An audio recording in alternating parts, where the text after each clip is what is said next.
All right, so I guess we'll go ahead and get started. So, hi everyone, my name is Sarah Bowen, and I'm the fourth year rep for the Life Sciences DSC this year. Thank you all for coming to Life After Life Sciences. I hope that this event will be informative for you and help guide your decisions about what to pursue following your life sciences degree. This event is also going to be recorded and posted to the Life Sciences DSC socials just in case you want to review anything or if you have any friends that couldn't make it because I know it is during exam season. So without further ado, let's get started. So this is the outline for the night. We're going to touch on the future options of your life sciences degree, graduate deadlines for graduate programs, where to apply and how to get help doing so. And then we're going to introduce our 7 panelists for the evening, followed by a Q&A session. So what can you do with your life sciences degree? Here's a list of the potential career opportunities for you after your life sciences degree. This is a list taken from the Queen's Arts and Science website, and it's by no means like a comprehensive list. It's just here to give you an idea of the many different career paths you can choose if you're not yet sure about what you want to do following graduation. And then from here, let's say you've decided kind of where you want to go. The next step is where to apply and how do you apply. So your application website and your application is going to depend on what program you're applying to. For example, for those looking to pursue med school, you're going to apply to the ALMSAS website, whereas those applying to law school are going to apply through the ALSAS website. And then RPAS, ALMSAS, and ALSAS can all be accessed through the OUAC website, which is what you would have applied to undergraduate with. And then with regards to master's programs, these are going to be through that university's respective portal. So the components of your application will vary depending on your program, but most require some form of academic and professional reference along with supplementary materials, such as a personal essay or a personal statement. And if you're currently doing our 499 research project or you're planning on doing one in the future, this is a great opportunity to find a professional reference. As well, most medical and law schools will require an academic entry exam such as the MCAT or LSAT, and others will require the CASPER. So here's just a list of the possible academic tests you may require depending on where you want to go. So for example, if you're interested in applying for dental school, you're going to probably have to complete the DAT and the CASPER in order to round out your application. So now moving on, we're going to talk about some of the deadlines for graduate programs. So first, here are some of the dates that have already passed. The dates for law schools, dental, and medical schools have already passed. Pharmacy is upcoming. Those applications are due January 6th. And then with regards to master's programs, these kind of occur on a rolling basis and they depend both on the school you're applying to and that specific program. For these dates, you can look specifically under the program you're interested in. That university will most likely have the application deadline listed on their website. So let's say now you've decided what you want to do, you've figured out your application, you want a little help to boost your application, what can you do? So from here, you can go to 2 options. We have Queen's Career Services and Arts and Sciences Academic Advisors.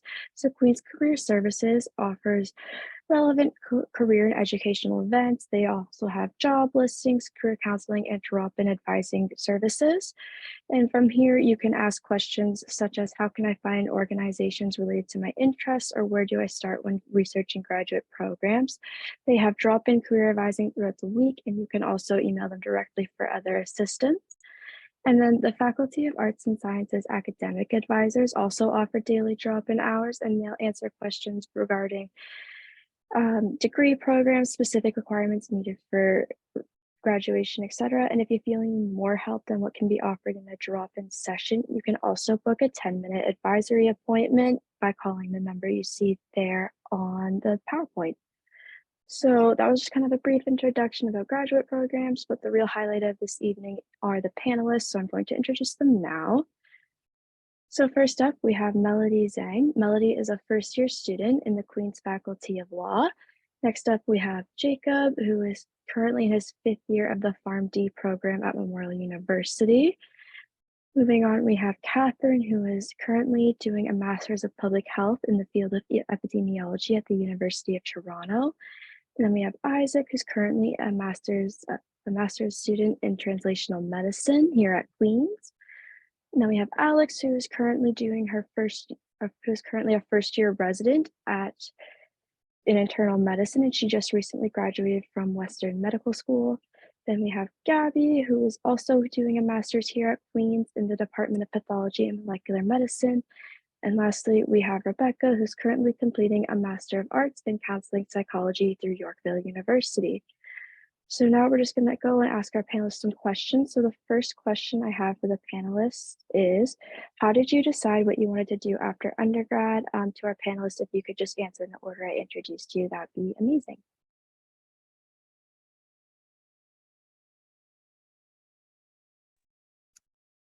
So I think that I was first. Okay, perfect. So just a reminder, hi everyone, my name is Melody. I am now a first-year law student with the Queen's University Faculty of Law. In terms of how I decided what I wanted to do after undergrad, I think like a lot of people, I was still pretty unsure by the time I was in second and third year. I had some interests, I was enjoying what I was studying, but I still wasn't 100% sure. But I've always had this interest in law. Ever since I was in high school, I considered doing my undergraduate degree in political science just to kind of take a more direct route, I guess, to law, what I thought would be a more direct route. But then in third and fourth year, I learned about intellectual property law, which I realized would allow me to work in the intersection between science and law. And I thought that'd be perfect for me, right? I'm using skills that I'm more comfortable with, and I'm continuing to study and contribute into a field that I'm very passionate about. So that prompted me to go to law school to hopefully one day work in intellectual property. So yeah. Great, thanks. And then now Jacob, if you could take it away. Right. Hi, everyone. I'm Jacob. I'm a fifth-year PharmD student at Memorial. I think that in terms of how I decided what I wanted to do after undergrad, for most of life sci, I was probably like a lot of people interested in medicine, but near the end of life sci, I started noticing I really liked courses relating to pharmacology as well as physiology, but I didn't have as much interest in things like diagnosis, which would be, of course, a lot of what a physician is doing.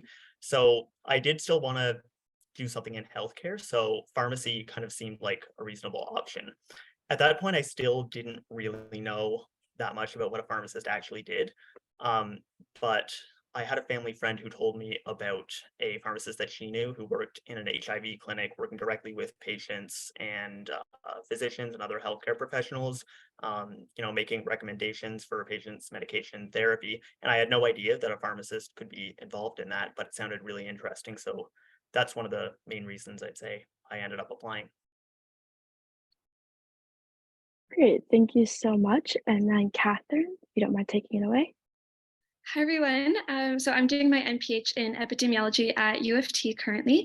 And similar to Jacob and probably a lot of you, I also thought about med school first when I decided to apply to life sci. But as soon as I hit second year anatomy and physiology courses, I realized that wasn't for me. But similar to Jacob as well, I wanted to stay within healthcare. I just didn't know how I could do that without being a doctor or a nurse. And so I actually Googled different careers in healthcare that didn't require an MD.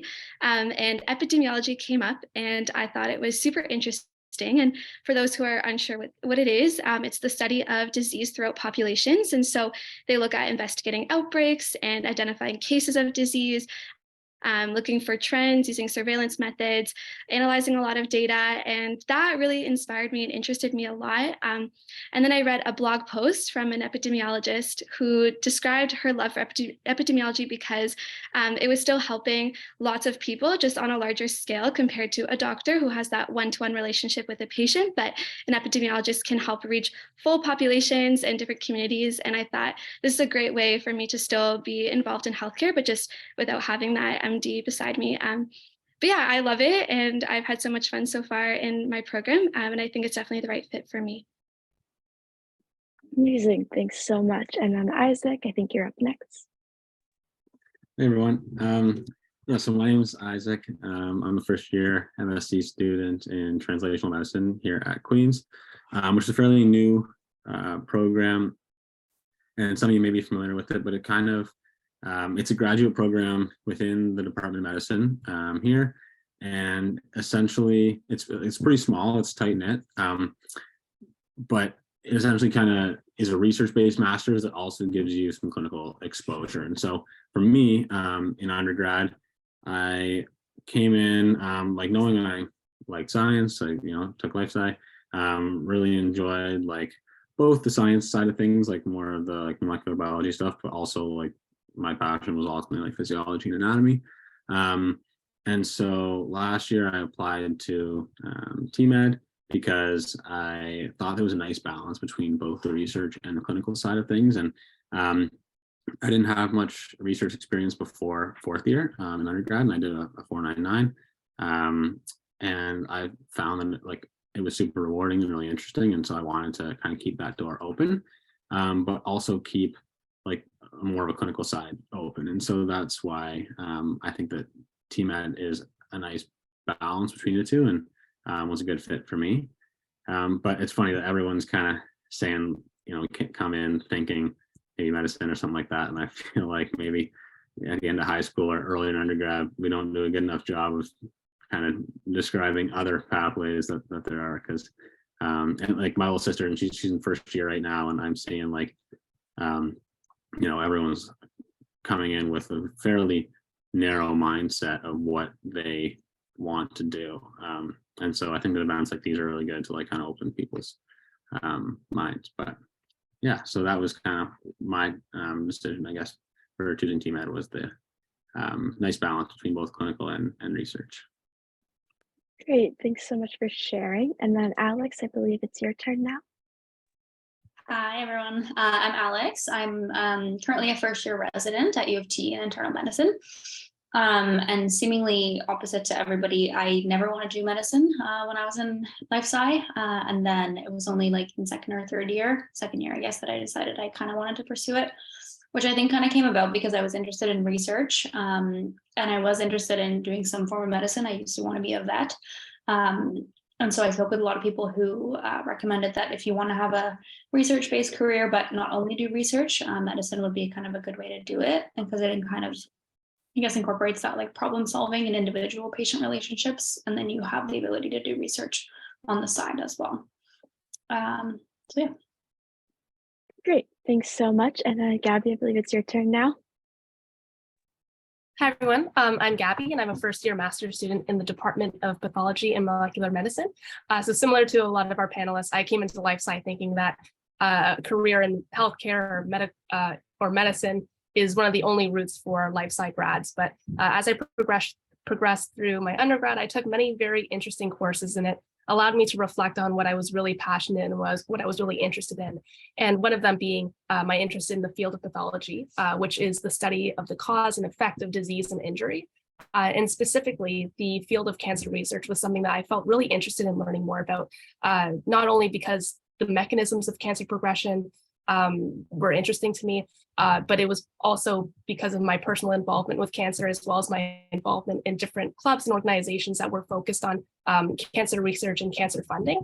So looking beyond my undergrad, I wanted to do something that would provide me the opportunity to continue to be involved in cancer research to an extent, not only through learning about the current research that's being done in the field, but also having the opportunity to contribute to it in my own way as well. So that's how I landed on the field of, or the Department of Pathology and Molecular Med, which allowed me to pursue a project that's focused on cancer. So I was able to find a PI whose research is focused on molecular genetics and how different variants of unknown significance hold different levels of pathogenicity, which can confer how a patient may be more susceptible to developing breast and ovarian cancer, which is such a unique field. But what I found from my program so far is that there's so many different niches of cancer research that there's truly something for everyone. And it takes a little bit of time to realize or to learn what's out there. But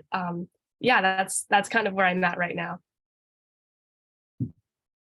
Great, thanks so much, Gabby. And then last but not least, Rebecca.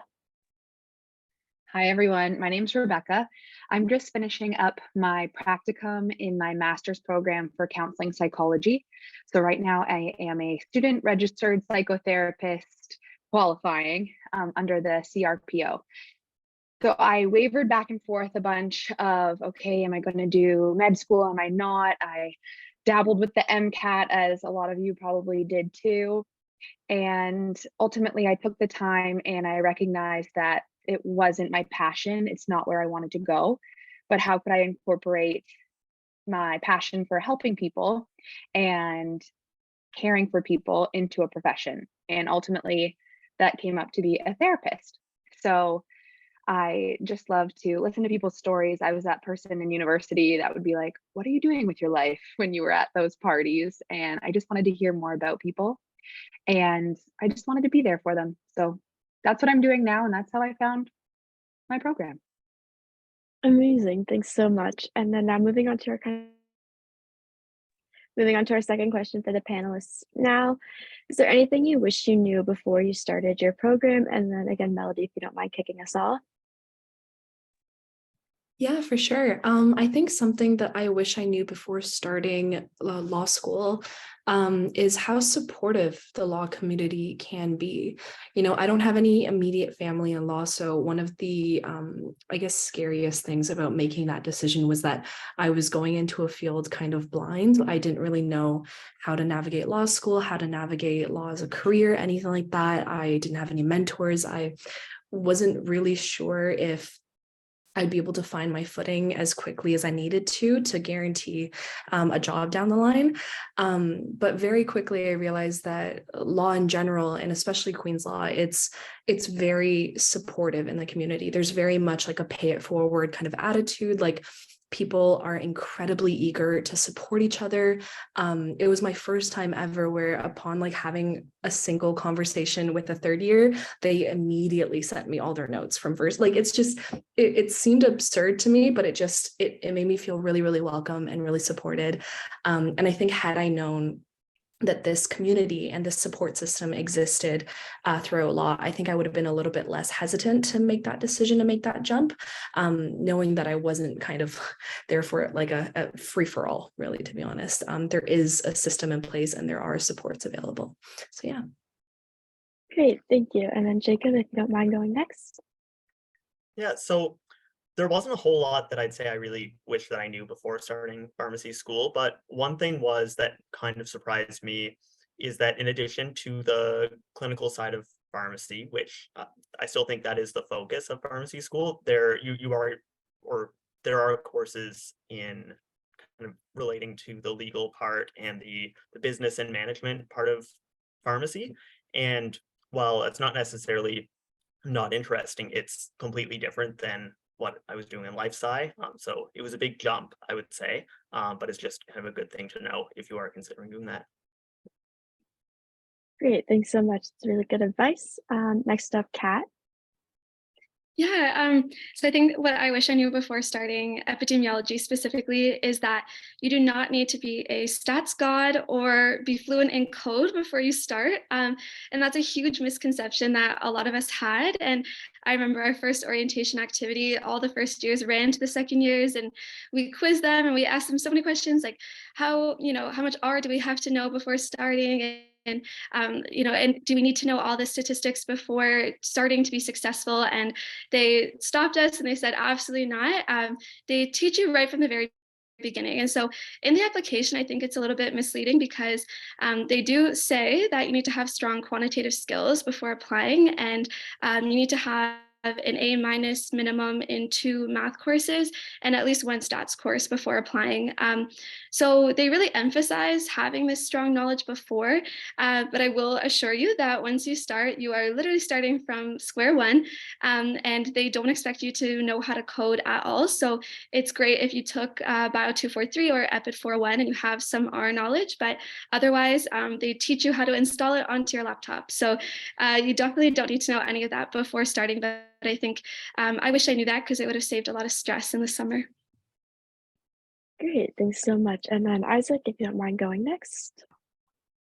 Yeah, I would say one thing that I'm not sure if it's like I wish I knew, but something that I guess learned a lot that is helpful for fourth years would be like understanding or like learning the amount of different types of masters that there are, and like even the like amount of different work you can do within a master's program. So like, I mean, you look in this call and we have like 3 or 4 master's students that are doing very different things. And I'm sure within each of our programs, we have people that are doing different things just within the program. So for example, for me, like it's translational medicine, so it's a little bit clinical, a little bit research, but just within that, we have people that are doing more research-based masters. People are doing a little bit more like clinical-based masters, or more like computing-based masters. And so the day-to-day for me and like my classmates is very different. And so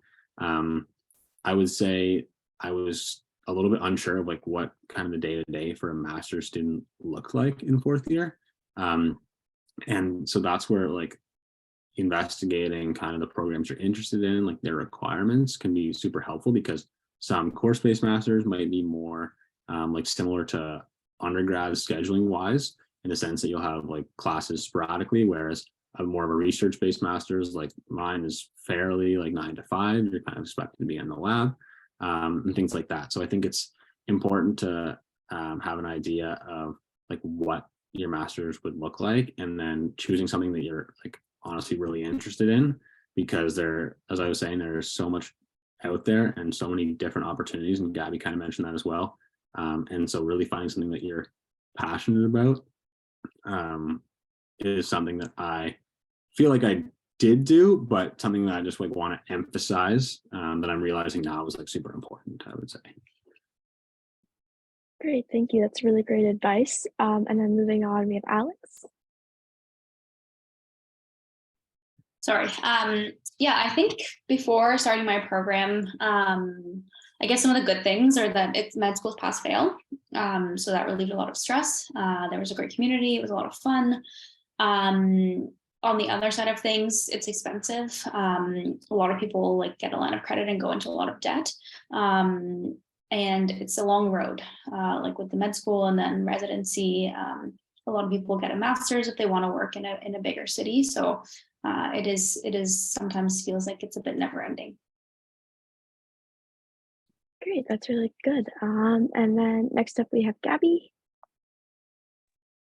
So I have 2 pieces of advice. The first one being something that I wish I knew before entering the program was how much reading and comprehension actually goes into it as well. When I came into my master's program, I was half expecting to be like in the lab doing hands-on stuff, but a lot of it actually, for me personally, was getting acquainted with the field, what research has been done already. And it's a lot of getting acquainted with the field of research, the specific field of research that you're going into. And with a department like pathology, the project that you're focusing on is something that's very specific, and it's something that you'll be very specialized in by the end of it, which is something I found to be really interesting. But at the same time, it requires to be very well versed in the current research that's being done as well. So definitely a lot of lit reviews, definitely a lot of reading, which I've become pretty used to. And then my second piece of advice is a lot of 4th years in life sci, specifically the specialization program, choose to do 499 projects. And I know there's separate kinds of 499. So there's a cancer 499, NSci 499, things like that. But when you complete your 499, at first I thought, if I do a cancer 499, does that mean that I would have to only do a master's in a cancer related field? Like, is that why I do a 499 in that field, or for something like that? But a funny story is that Isaac and I actually did our 499 projects together in the same lab in a cancer 499, but we both chose to do different master's programs. So don't feel like you're constrained to do one sort of master's program or one sort of step after life sci, depending on the type of 499 that you did or the kind of courses that you took. So there's definitely a lot of flexibility when you're exiting life sci. Thank you so much. And then last, I guess we have Rebecca. Okay, so for this question, I would say that it's okay to not know what you're going to do right away after life sci. I personally took 2 years. I graduated in 2018 and I didn't start my master's program until 2020. So I worked and I really tried to figure out what I wanted to do and what route I wanted to take before jumping into something. And once I found this program, it was kind of like everything fell into place. the world was kind of showing signs. I was meeting other people that were in this program just randomly in my town. I'm like, what? So yeah, it all just kind of works out, and just trust the process, and ultimately you'll get there. So don't be worried if you're one of those people at the end of graduation and you're like, I have no idea what I'm doing now, because it will come and you will find it, but just keep looking. Great, thanks so much. And then our last kind of preset question is, do you have any advice for someone who is considering the program you're currently in? And then again, Melody, if you don't mind kicking us off. Yeah, so in terms of advice, as I mentioned before, you know, law is one of those disciplines or fields that really does have a very supportive community. Something I wish I had done before coming into law school was talking to some attorneys, learning more about their day-to-day lives, learning more about the different types of law, the different fields of law, you know, because it can vary drastically depending on what type of law you're practicing, right? So I wish that I had taken the time to speak to some attorneys. And then once you're in law school, there are like programs and kind of different events that are in place where you can meet these attorneys. And to be honest, like just through being in law school for one semester, I have met more lawyers than I ever expected to in such a short amount of time. And some of those people have become such strong mentors and just so supportive, and have taught me so much. So I can only imagine that if before I entered law school, if I had taken the time to speak to these people, if I had started to learn about maybe what life after law school would look like, maybe I would have approached it a little bit differently. Maybe I would have even chosen the law school that I'm at differently. You know, there's so many different factors that you don't consider until you speak to those people who've been through it. Also, disclaimer, I would not have chosen to go to a different law school. So this is not me saying that I wouldn't be at Queen's Law. It's just one of those things where it's like, you don't think of these things until you speak to people who've been through it, right? So I would say, take advantage of that supportive community, take advantage of the networks that are available, and really speak to as many people as you can before jumping into a professional program where there's a very kind of specific career afterwards. So yeah. Great, thank you so much. And then Jacob, if you don't mind taking it away now.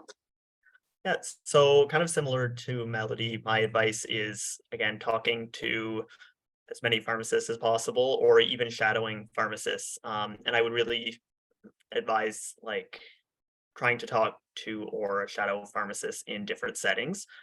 There are so many different kinds of settings where a pharmacist could work, like community and hospital, and they all have different levels of kind of patient interaction as well as interprofessional collaboration. So just because you don't like one area of pharmacy doesn't mean that you wouldn't like other areas. So yeah, it's a really good idea just to kind of see as many settings as possible before really making that decision. Thanks. And then Kat, if you don't mind going. Yeah, so my advice is that MPH differs at every school. And I would also say that public health is a super broad field, and there are lots of many different areas that you can work in. So my advice would be to do your research about what each school is going to offer you, because each MPH program is actually a little bit different. And U of T differs from Queen's and McMaster in the sense that it's not a general MPH program. So if you're considering U of T, you have to already know what field you want to specialize in or be interested in before you apply. So for instance, I'm in the field of epidemiology, which means like I have a program of about 40 students that differs from health promotion, which differs from Indigenous health, Black health, nutrition, and so on and so forth. There's about 7 different fields. So my advice would be to go on the U of T website and do your research, look at the required courses and determine what interests you the most, because each program differs, and there are practicums that are required in my program, but they also have requirements as well. So look at it and see just like what field of public health interests you the most. And if you don't know, that's totally okay. And Queen's and McMaster, they have general MPH programs. So everyone kind of starts in the same boat, and then they can specialize their degree based on the elective courses that they take. So I would just say really research and look on the websites, and also reach out. And I will leave my email in the chat. I love talking, and I'm absolutely free for the next few weeks. So if you have any questions for UFT specifically and how each program differs, please feel free to reach out. Great, thank you so much, Kat. And then Isaac, if you don't mind going. Yeah, for sure. And I can always also throw my email in the chat as well if anyone has any TMed questions. As far as advice, I would say, at least like right now, I think the application deadline for TMed here at Queens is February 1st. And so in this next, I guess, like month and a half, I think it would be good to kind of think about like a potential supervisor that you'd be interested in. And this would, I guess, go for most research-based masters, kind of thinking about what you might want to complete your master's in. As far as looking at supervisors for translational medicine, if you go in the Department of Medicine at Queens, and then graduate studies, translational medicine is right there.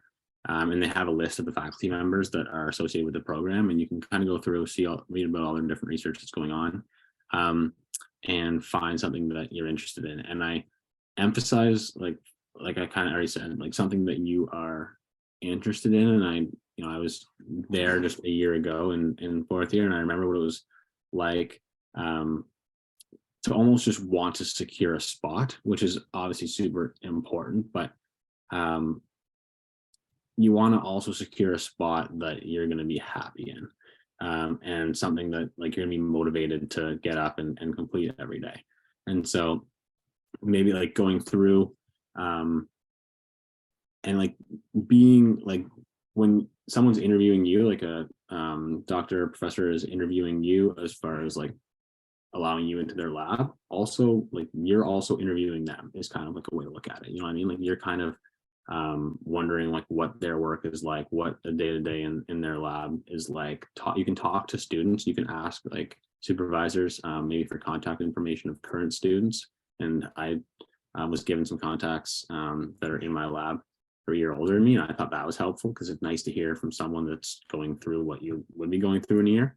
And so really just like being critical about what you're going to be doing, and like who you're going to be working with, where you're going to be working, trying to like find that information out is super important. And you don't have to apply to TMed with a supervisor. So if it takes you a little bit longer to find someone, that's okay. You can apply without a supervisor, and then you get what's like a conditional acceptance essentially, if you get accepted, and they'll give you a time frame where you have to find a supervisor afterwards. But I would say it's more important to find someone that you think you're really going to thrive working under, as opposed to just securing something for the sake of doing it. Yeah.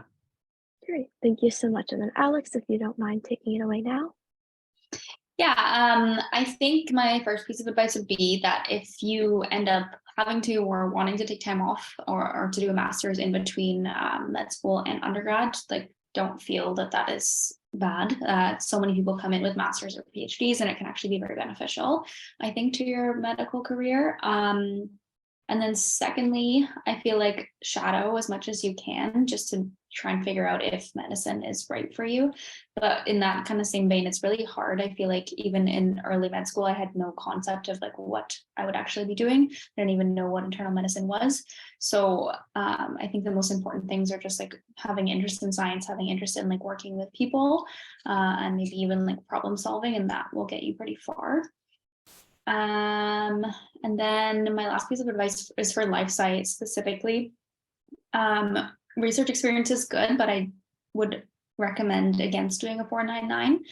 I did one and I enjoyed it. So if you have interest, definitely do it. But grades, unfortunately, are one of the most important things for med school. So being able to like take some easier courses, not having to do like your second year in NAD and all of that definitely makes it a bit easier. So yeah. Thank you. And then Gabby, next step. Yeah, going off of what Mel was speaking about in terms of her law program, that's something that I found very similar for my master's program at Queens as well. Within pathology, we're all based on the third floor lateral, which is very great because although my research is focused on a specific type of cancer, like a specific area of research, it provided me the opportunity to learn about the different kinds of research that other students are doing as well on the floor, which has been a very enriching experience for me. And a key takeaway from that is just it feels isolating at times being a grad student, but if you put the effort in to meet other grad students who are in your program, engaging in the courses and finding the time to learn about other areas of research that may not be aligned or may not be directly relevant to your project or your master's program, it's always something that I found would be worthwhile doing.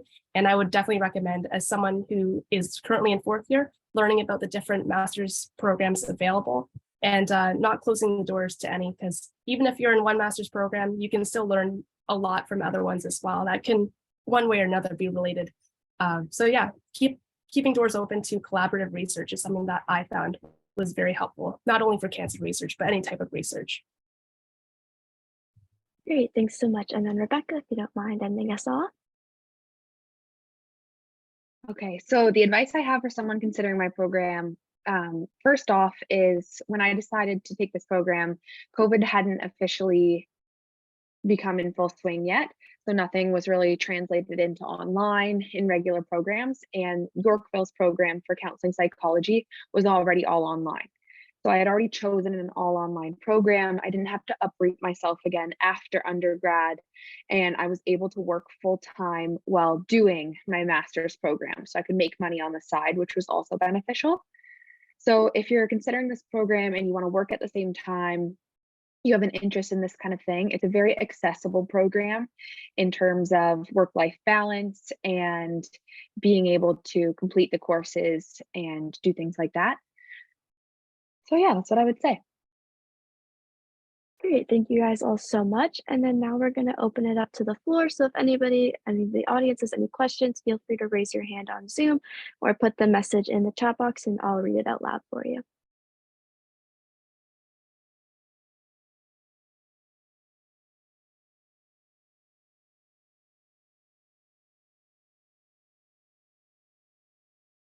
One thing I was also just going to add quick, maybe while people are thinking about questions or putting them in the chat, is like, and Sarah kind of mentioned at the start, but all these applications are a little bit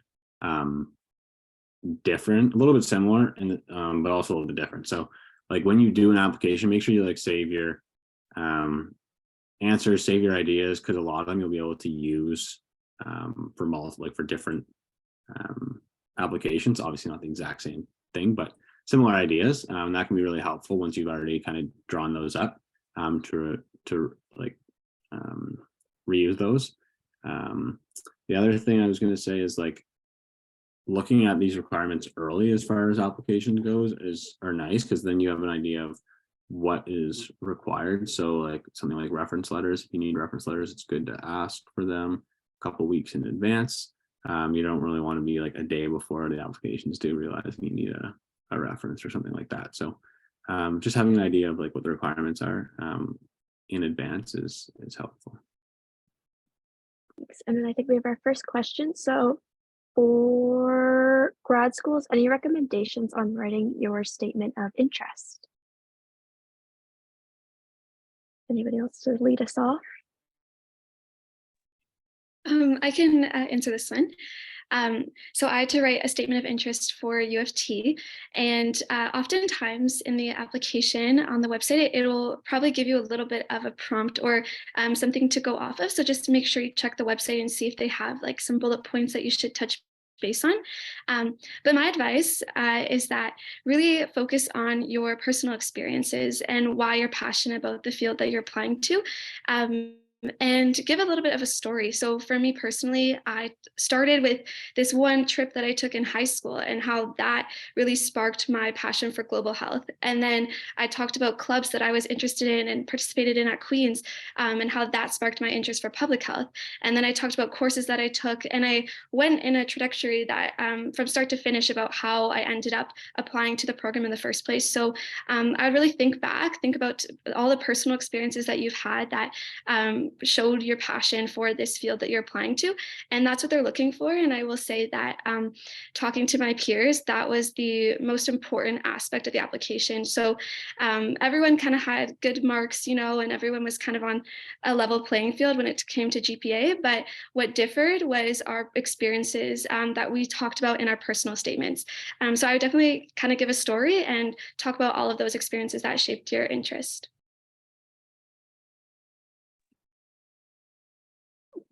Thanks, Kat. Does anybody have anything to add? Or if not, we can move on to the next question. Okay, perfect. So this one's kind of directed to Isaac and Gabby. So would you recommend continuing your master's with your professor you did your 499 underneath? I can go first, Isaac, if that's cool. So I did continue to do my master's with the professor that I did my 499 under. I did my 499 under one professor, and then for my master's, I have a co-supervisorship with the same professor for my 499 as well as a partnering professor. And one of the main reasons why I continued with my professor, firstly, was because I enjoyed the dynamic that we had. She was very supportive to me as a 499 student, which I really appreciated. And I really appreciated the way that she guided and supported me throughout my 499. And that was what she also inspired me to continue into a master's as well, which was another reason. And although the research that I was doing in my 499, I enjoyed it. However, it wasn't something that I felt completely passionate about. So the research that I did in my 499 was focused on next generation sequencing and molecular genetics in that sort of sense. But I wanted to focus more so on the clinical aspect of things, which is where my co-supervisor played a little bit more of a primary role in that. So I stuck with my same professor, but I shifted my research interest a little bit to align more with something that I felt a little bit more passionate about. So instead of focusing on the NGS molecular genetics, I'm focusing a lot more on breast cancer and what DNA mutations mean for the patient and how genetic testing and interpretations of genetic testing can be improved to help define patients who are at higher risk of developing breast cancer, which is something that I'm really interested about because it's so applicable to the healthcare field. So I guess my piece of advice for that is if you're in a 499 right now and you're enjoying the type of research that you're doing, and you're enjoying the kind of supervisorship that you have with your professor, I would recommend maybe looking into or inquiring about continuing on with master's. But I wouldn't say, even if you are enjoying your master or your 499 with your professor right now, I wouldn't say, or I would recommend still looking into what other options are available. Especially at Queen's, it's so easy to be in contact with other professors as well who may have different research that you may not have originally thought would be something that you would align with. But I think it's important to keep your doors open and to be open to different opportunities as well, because you never know what you can resonate with. And I'll pass it off to Isaac as well to answer. Sure, yeah. I'll try to keep it brief, but basically, the reason I didn't stay with my supervisor had nothing to do with like our relationship, the research I was doing. Honestly, I found it super interesting. Like I really enjoyed what I'm doing. I'm still kind of helping out a little bit on the project with like the next student that's taking it over. And I also really like got along with my supervisor. It was more for the TMed, like for the translational medicine program, there's a certain set of faculty that are already a part of the program, and my supervisor wasn't in that. Now at the time I didn't really know that like how the application process worked for that. So supervisors in like pathology and molecular medicine or DBMS at Queen's can apply. So and I actually have had a couple students in fourth year ask me this year. If you have a supervisor that you're really interested in pursuing a master's with that's not in the TMed faculty and they're interested in TMed, you can talk to them about the application process to apply as a faculty member in there. So that was something that I didn't know. And so I just basically found a new supervisor in the translational medicine faculty because I was interested in the program. And so, yeah, I agree with Gabby in the sense that if you have a good if you like what you're doing, you have a good relationship with your supervisor, there's a lot of benefits to continuing with the same supervisor, because you probably know more, like kind of how that lab runs, you know more of the techniques and things that are going on in that lab, so probably be able to like be more useful, push your research forward yourself a little bit more as you're more familiar with it, and you already have a good relationship. So I would say if things are going well, then I would probably recommend continuing with a 499 supervisor. Great, thanks, Isaac and Gabby. And then this one's kind of specifically for Alex, I mean. In terms of doing a 499, would you say that the 499 itself was hard to get a good grade, or was it more the required courses? And then would you still recommend doing a 499 if you've already completed the core courses for spec that was considered more challenging? Oh, yeah. I kind of meant that the core courses were the challenging part. I think the 499 project itself, at least it probably varies depending on your supervisor and how much work your project is. At least for me, it was great because it took up, what was it, like 3 courses per semester or something too. So you have like huge variability and like a lot more free time in your schedule. Sometimes you might be in the lab more, but I personally really enjoyed that part of it. And it's great research experience. So I think if you've already done the core courses, like go for it. I think it's a good idea. And it's not to say that you shouldn't do a 499 anyway. It's just, it does put more constraints on your courseload. Yeah, thank you so much. And then this one's for Jacob. Do you have any advice on getting involved with working in a pharmacy or shadowing a pharmacist?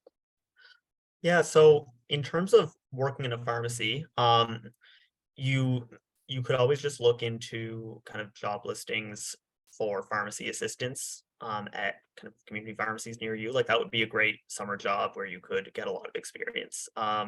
Pharmacy assistants, you don't require like formal education. All of the or most of the training is on the job, so that is certainly an option in terms of getting exposed to pharmacy, especially community pharmacy. In terms of shadowing a pharmacist as well, you know, what I did is I went around to a few pharmacies and just kind of asked if that would be a possibility that I come in for an afternoon and just kind of watch what they do. And there was only one pharmacy that said that I could do that, but that was nice. In terms of hospital, it might be a bit more difficult because you can't really walk into a hospital pharmacy, but you could always try, like, just go onto a hospital website, see if there's a contact for the hospital pharmacy, and just ask. That it might be more challenging to be able to do that, but that's certainly a possibility. Thanks so much. And then moving on, so this is a question for everybody. Are there any courses you remember really struggling with in undergrad, and how did you get through it? I can jump in here real quick. I remember second year being very difficult. It was very busy, a lot of the hard courses, and I actually was with Alex in undergrad and we became best friends there. But needless to say, have a study partner, have someone that can hold you accountable, have someone that you can do fun things with as well. Make a schedule, do it together. We'd go to the gym in the mornings, we'd go to the library during exams, we'd quiz each other. So just have that accountability partner really helps you get through. You're not alone. Just have someone by your side who's going through the same thing and you'll get through it. Thanks. Anybody else want to take that on, or we can move on to our next question?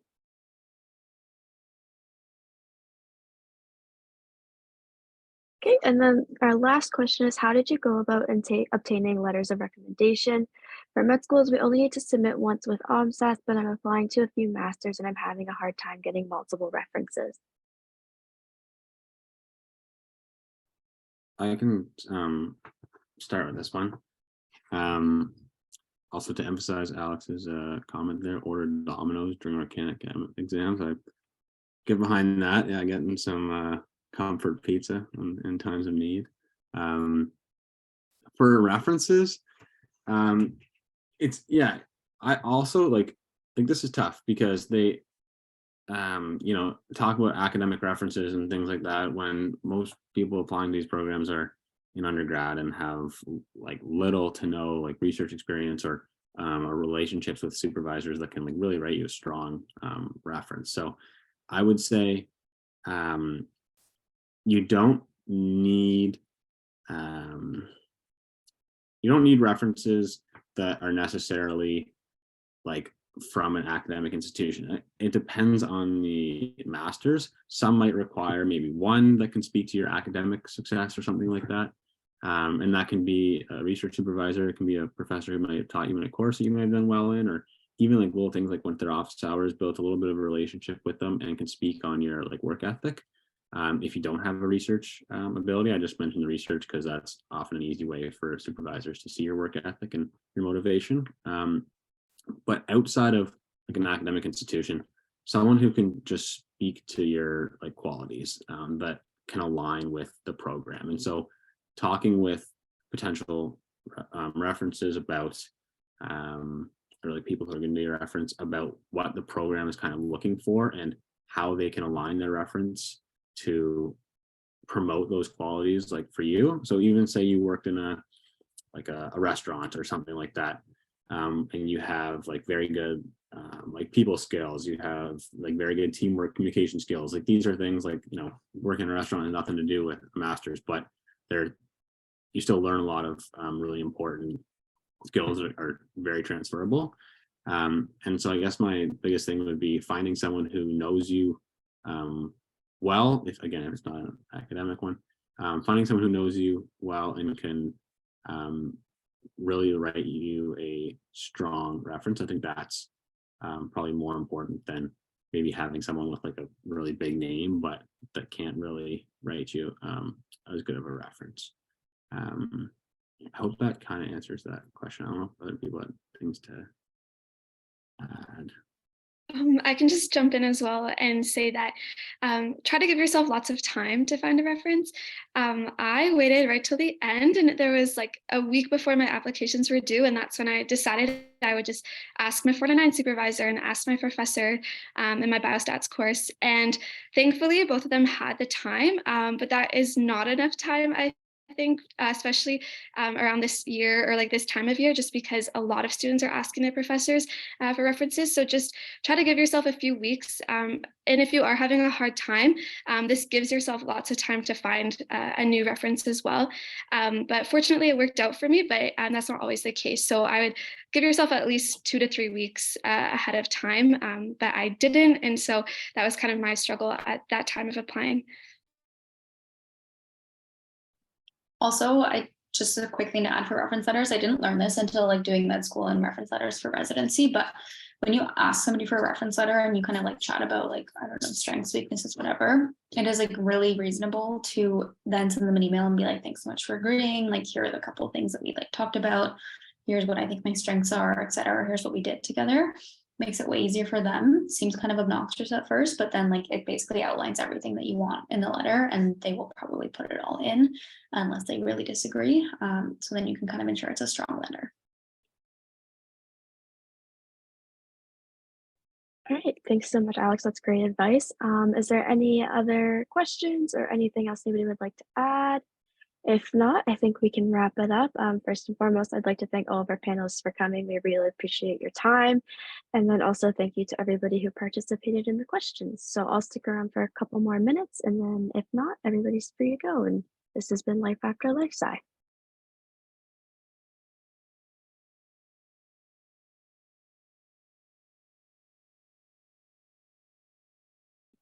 Looks like participant numbers are dwindling, so I'll end the recording now. And again, thank you everybody for coming.